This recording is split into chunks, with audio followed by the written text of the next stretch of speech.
زیتون T V, بدلیں زندگی۔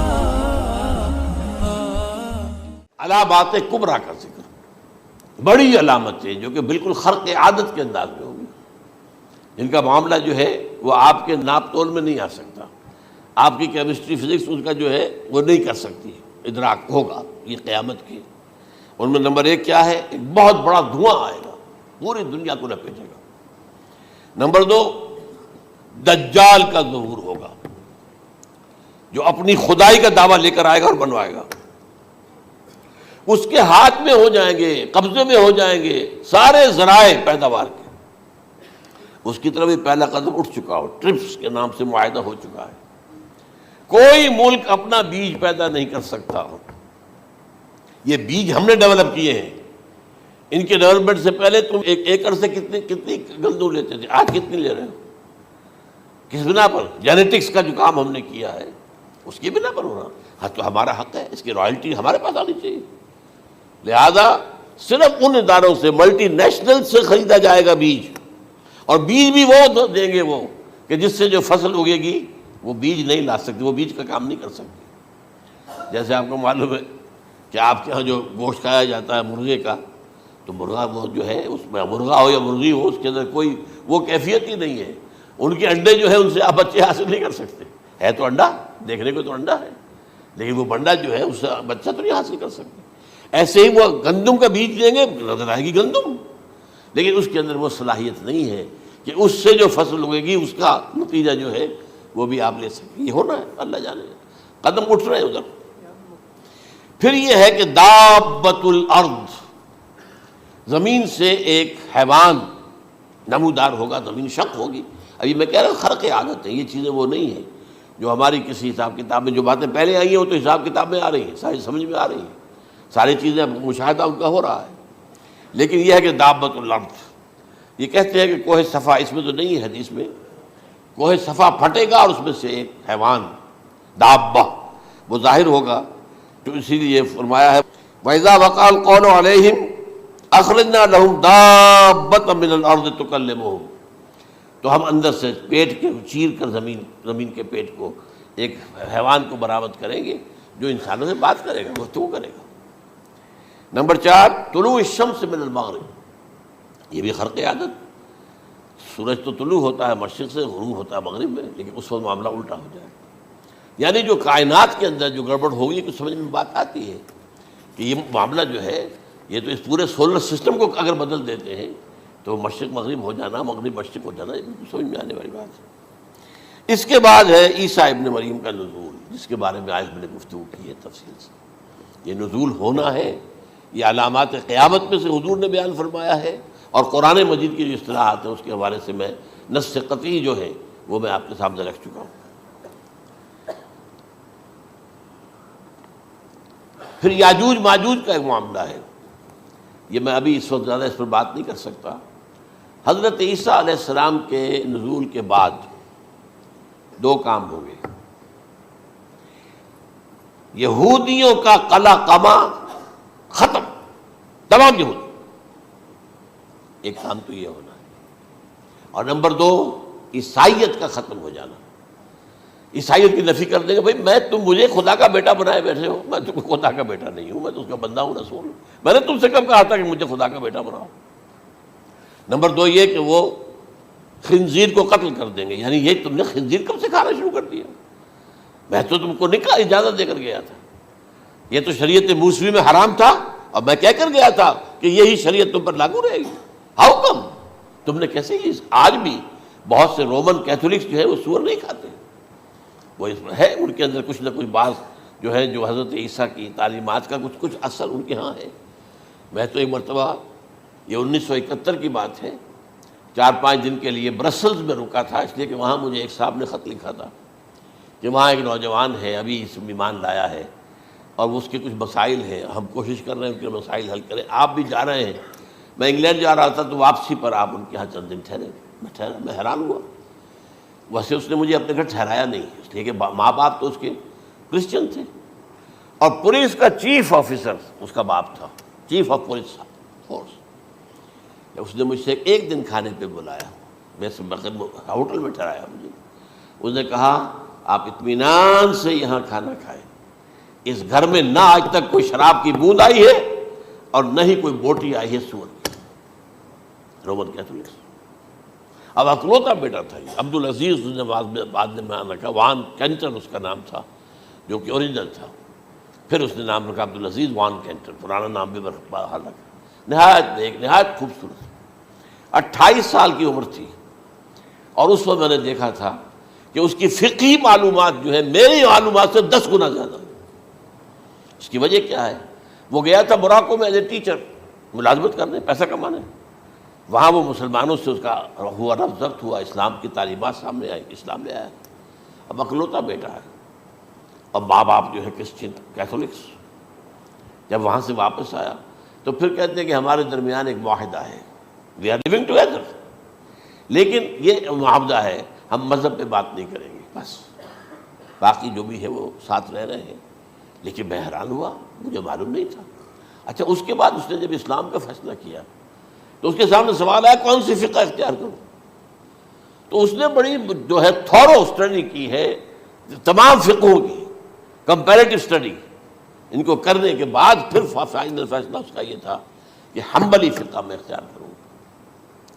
چاروں فقہوں میں سب سے لیٹسٹ حنبلی ہے، یعنی حنفی نمبر 1، پھر مالکی نمبر 2، پھر اس کے بعد شافعی نمبر 3، پھر یہ امام احمد ابن حنبل ہے۔ اور امام احمد ابن حنبل کے زمانے تک احادیث بہت بڑے پیمانے پر جمع ہو چکی تھی، جبکہ ابھی حضرت امام ابو حنیفہ کے زمانے میں کوئی اتنا زیادہ جو ہے حدیث کا بھی ذخیرہ نہیں بنا تھا۔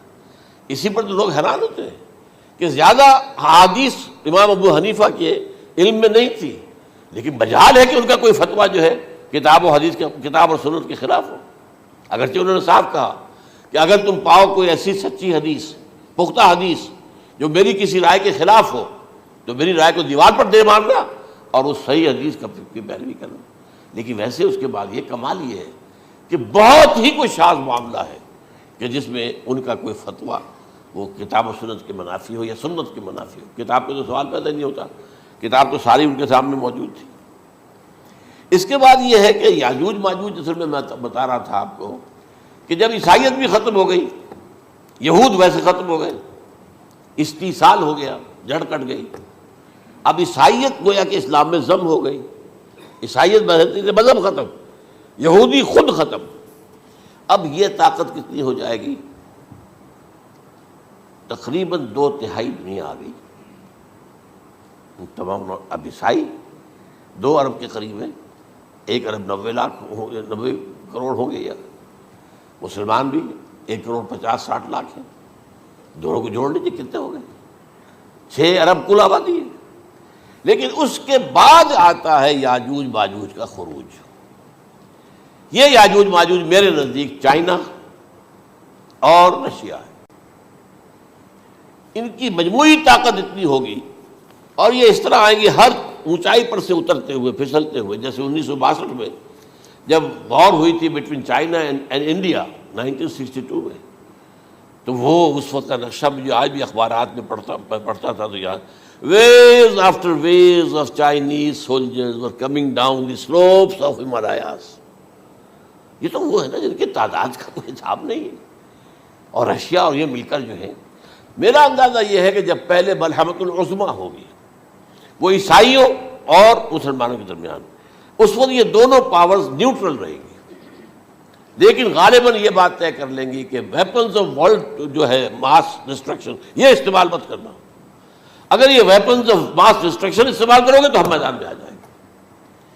اس میں وہ جنگ جب ہو چکے گی، پھر حضرت عیسیٰ کو فتح حاصل ہو جائے گی، اور پھر یہ کہ یہودیت ختم ہو جائے گی، عیسائیت بطور مذہب ختم ہو کر اسلام میں ضم ہو جائے گا، پھر وہ 40 برس کا عہد حکومت ہے حضرت عیسیٰ علیہ السلام۔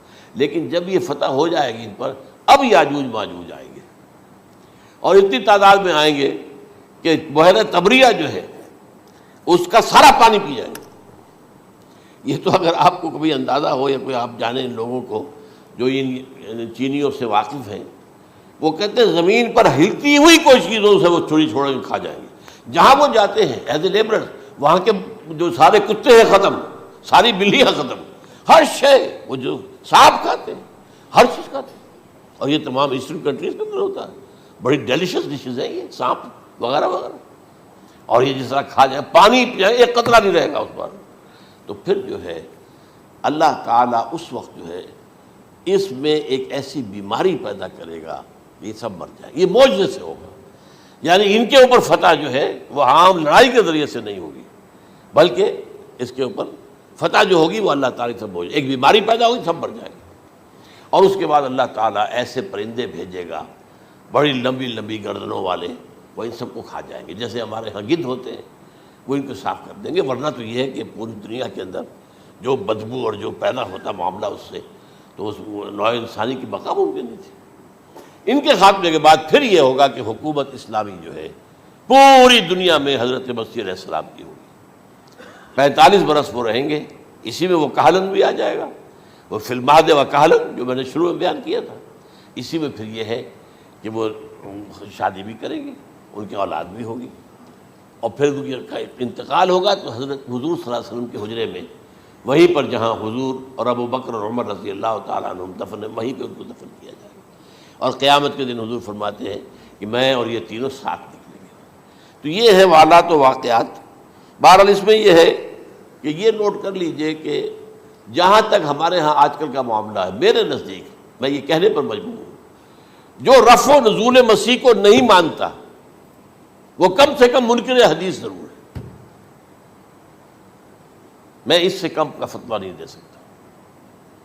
اب یہ ہے کہ جو لوگ مہدی کو نہیں مانتے ان کا معاملہ میں مختلف سمجھتا ہوں. چند منٹ لے رہا ہوں آپ کے، اور اس لیے کہ ان کی حدیثیں صحیحین میں نہیں ہیں، بخاری مسلم میں نہیں، اور یہ کہ بہرحال ان کا معاملہ جو ہے وہ ایسا نہیں ہے حضرت عیسیٰ کا. حضرت عیسیٰ کے آنے کا جو کچھ ہوگا وہ تو میں نے آپ کے سامنے بیان کر دیا. لیکن یہ ہے کہ حضرت مہدی ہمارے نزدیک اس میں خرق عادت کوئی ہے ہی نہیں. جیسے ہر صدی کے مجدد ہوتے ہیں، آخری صدی کے مجدد وہ ہوں گے، اور میرے نزدیک یہی آخری صدی ہے، اور اسی میں حضرت مہدی کا ظہور ہو جانا. سعودی عرب میں کوئی خانہ جنگی ہوگی کسی بادشاہ کے انتقال پر، اور پھر اس وقت یہ ظاہر ہوں گے. اس وقت ملک کے حالات کو سنبھالنے کے لیے لوگ ان کو زبردستی نکالیں گے، چھپے ہوئے ہوں گے ایک گھر میں. یہ حضرت ام سلمہ رضی اللہ تعالی عنہ کی روایت ہے کہ ایک بادشاہ کے انتقال پر یہ خانہ جنگی ہو جائے گی، اور ایک شخص مدینے سے بھاگ کر مکے میں چھپ جائے گا.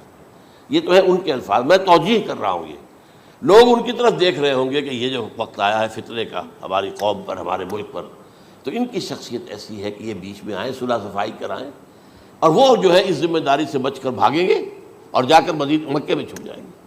پھر لوگ انہیں تلاش کر کے نکالیں گے اور زبردستی ان کے ہاتھ پر بیعت کریں گے، ورنہ وہ اتنے بڑے منصب کو. اور پھر یہ بھی ہے، ایک حدیث میں آتا ہے یصلحُ فی لیلۃ واحدہ، ایک رات میں ان کی مکمل اصلاح کر دیں گے. یعنی اگر کوئی تھوڑا بہت نقص اور عیب کوئی ہوا بھی، کوئی کمی کوتاہی ہوئی بھی، تو اللہ تعالیٰ ایک رات میں اصلاح کروا دیں. لیکن ہمارے نزدیک اس قدر کوئی خرق عادت ہے ہی نہیں. البتہ جو کہتے ہیں اہل تشیع، وہ خرق عادت ہے کہ ان کے 12ویں امام جو ہے وہ بچپن ہی کے اندر اس خوف سے کہ جو بنو عباس بادشاہ ہیں وہ ان کو قتل کر دیں گے، تو وہ ایک غار میں چھپا دیے گئے. اب وہ 1200 برس سے اس غار کے اندر چھپے ہوئے، اور اس کے بعد وہ ظاہر ہوگی، وہ امام مہدی ہوں گے. اس میں خرق عادت ہے. لیکن میں یہ کہتا ہوں کہ محض خرق عادت کی بنیاد پر ہم اس کی نفی نہیں کریں گے. کیوں؟ کیا ہم یہ نہیں مانتے کہ اصحاب کہف 300 برس تک سوئے رہے؟ یہ کیا عام بات ہے؟ حضرت عزیر علیہ السلام اللہ نے انہیں موت دی، موت، اور 100 برس کے بعد زندہ کر کے اٹھا لیا. تو خرق عادت حضرت عیسیٰ کو ہم اتنا بڑا خرق عادت مانتے ہیں کہ اٹھا کر آسمان پر، تیسرے آسمان کے اوپر ہیں، موجود ہیں، اب بھی ہیں. شب معراج میں تیسرے آسمان پر حضور کی ملاقات ان سے ہوئی. تو یہ خرق عادت کی بنیاد پر نفی نہیں ہم کرتے. ہو سکتا ہے، لیکن یہ کہ اس کے لیے ہمارے پاس کوئی دلیل نہیں، کوئی احادیث نہیں، کچھ نہیں، اس لیے ہم اس کو نہیں مانتے. البتہ خود وجود جو ہے حضرت مہدی کا وہ کوئی عجیب بات نہیں ہے. وہ تو جیسے پہلے بھی آئے ہیں ہمارے مجددین، ایسے مجدد ہوں گے اور دین کو تازہ کر دیں گے. ایک صحیح اسلامی ریاست جو ہے وہ عرب میں قائم ہو جائے گی دوبارہ. حضور نے فرمایا وہ عدل اور انصاف سے عرب کو اسی طرح بھر دے گا جیسے کہ وہ اس سے پہلے ظلم اور جور اور زیادتیوں کے سے بھری ہوئی ہوگی. تو یہ کام ہوگا، یہ تو مجدد کا کام ہوتا ہی ہے. اس حوالے سے. لیکن بہرحال میں نے پھر بھی کہا کہ اگر احادیث کی کمزوری کی وجہ سے کہ صحیح عین میں نہیں ہے، اگر کوئی شخص انکار کرے تو مجھے کوئی اعتراض نہیں ہے، ٹھیک ہے. لیکن جو حضرت عیسیٰ کے نفع سماوی اور حضرت عیسیٰ کے نزول کا انکار کرتا ہے، وہ کم سے کم، میں انہیں اور آگے کوئی فتویٰ نہیں دیتا کہ وہ کافر ہو گئے یا یہ ہو گیا یا وہ ہو گئے، لیکن منکر حدیث کے لائن میں تو وہ لازماً کھڑے ہو.